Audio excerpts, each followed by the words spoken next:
Voici donc un résumé sur la relation de Pythagore, bref, tout ce qu'on a fait dans le dernier chapitre. Alors, vous avez appris à retrouver des mesures manquantes dans un triangle rectangle à l'aide de la relation de Pythagore.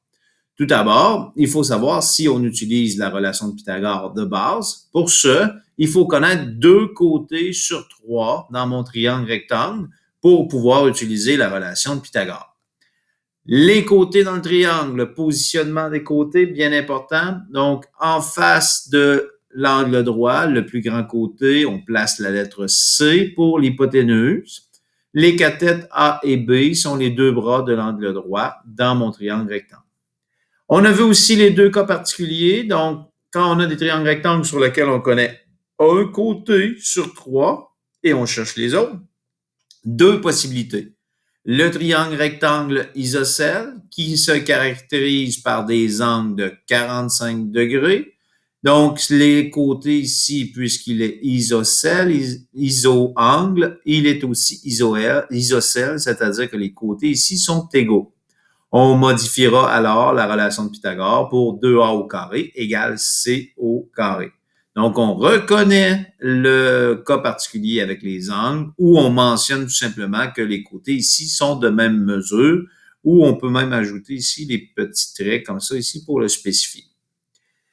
Encore une fois, l'angle droit nous permet de positionner le C de l'hypoténuse et les cathètes, on placera. Maintenant, si on a un triangle rectangle avec un angle de 30 degrés, donc on a que le côté opposé, donc le côté en face de l'angle de 30 degrés, mesure la moitié de l'hypoténuse, donc on devra faire x2 pour trouver l'hypoténuse.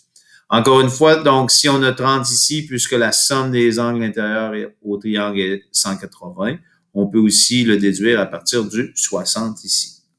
On a appris dans le chapitre qu'on pouvait vérifier si un triangle est rectangle. Donc, pour vérifier si un triangle est rectangle, on vérifie est-ce que lorsque j'applique la relation de Pythagore avec les cathètes, est-ce que ça donne exactement la mesure de l'hypoténuse au carré? Donc, est-ce que A au carré plus B au carré donne exactement la mesure de C au carré? À ce moment-là, si on répond oui, on répond que le triangle est rectangle. En fin de chapitre, vous avez vu les ensembles de nombres, donc les nombres rationnels et irrationnels. Les nombres rationnels, ce sont les nombres qui ont un développement limité ou périodique. 2 étant limité. Une demi, donc 0,5, donc limité. Un tiers, 0,3 périodique, c'est donc un développement périodique, donc c'est rationnel.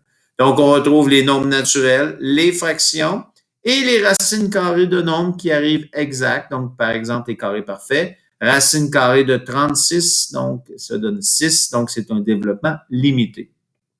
On retrouve finalement dans les nombres irrationnels les développements illimités et non périodiques, comme racine carrée de 2, racine carrée de 3, racine carrée de 5, donc qui ne sont pas des carrés parfaits. Et on a notre fameux pi qui ont un développement illimité et non périodique.